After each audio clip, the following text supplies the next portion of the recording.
जय हिंद साथियों, welcome back to my channel. इस दीपावली पर आपको एक बहुत बड़ा गिफ्ट मिलने वाला है जो कि मोदी सरकार की तरफ से दिया जा रहा है। दीपावली हम सभी जानते हैं एक बहुत बड़ा त्यौहार है और साल में एक बार आता है और सभी बड़ी धूमधाम से मनाते हैं। ये किसी वर्ग विशेष का नहीं, सभी का त्यौहार है, सभी भारतवासी मिलकर मनाते हैं। तो मोदी सरकार ने इस साल दीपावली पर एक बहुत बड़ा गिफ्ट दिया है। दिवाली पर 7,000 रुपये बढ़कर आएगी सैलरी। केंद्रीय कर्मचारियों को सरकार ने दिवाली का तोहफा दिया है। सरकार ने वित्त वर्ष 2020-21 के लिए केंद्रीय कर्मचारियों को गैर उत्पादकता से जुड़ा या तदर्थ बोनस देने की घोषणा की है। वित्त मंत्रालय के तहत एक्सपेंडिचर डेप्ट ने कहा कि केंद्रीय अर्धसैनिक बलों और सशस्त्र बलों के कर्मचारी भी बोनस के लिए पात्र होंगे। जो कर्मचारी 31 मार्च 2021 तक सेवा में थे और जिन्होंने वर्ष 2020-21 के दौरान कम से कम 6 महीने की लगातार सेवाएं दी हैं, वे तदर्थ बोनस के लिए पात्र होंगे। गैर उत्पादकता से जुड़े बोनस यानी कि नॉन प्रोडक्टिविटी लिंक्ड बोनस का भुगतान समूह सी में केंद्र सरकार के कर्मचारियों और समूह बी में सभी अराजपत्रित कर्मचारियों को किया जाएगा जो किसी भी उत्पादकता से जुड़ी बोनस योजना में शामिल नहीं हैं। इस बोनस के भुगतान के लिए गणना की सीमा 7,000 रुपये की एवरेज एमोलमेंट्स होगी। विभाग ने कहा तदर्थ बोनस का कैलकुलेशन औसत परिलब्धियों गणना की अधिकतम सीमा जो भी कम हो के आधार पर की जाएगी।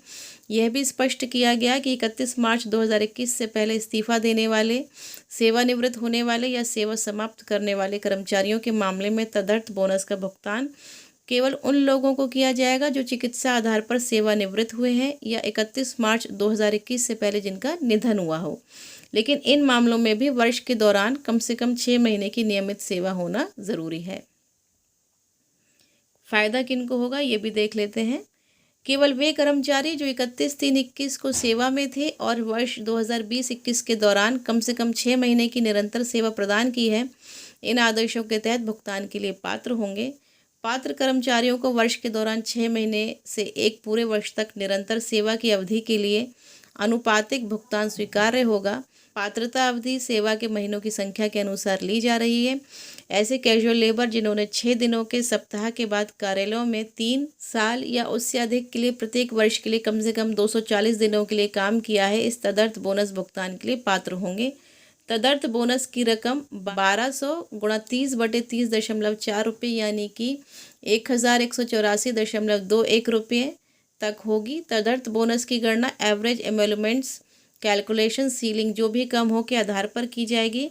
एक दिन के लिए तदर्थ बोनस की गणना करने के लिए एक वर्ष में औसत परिलब्धियों को 30.4 महीने में दिनों की औसत संख्या से भाग किया जाएगा। इसके बाद इसे दिए गए बोनस के दिनों की संख्या से गुणा किया जाएगा। उदाहरण के लिए रुपये की मासिक परिलब्धियों की गणना सीमा लेना 7,000 जहां वास्तविक औसत परिलब्धियां 7,000 रुपये से अधिक हैं। 30 दिन के लिए गैर PLB तदर्थ बोनस रुपये होगा 7,000 गुणा 30/30.4 बराबर कुल मिलाकर 6,908 रुपये PTI इनपुट के साथ।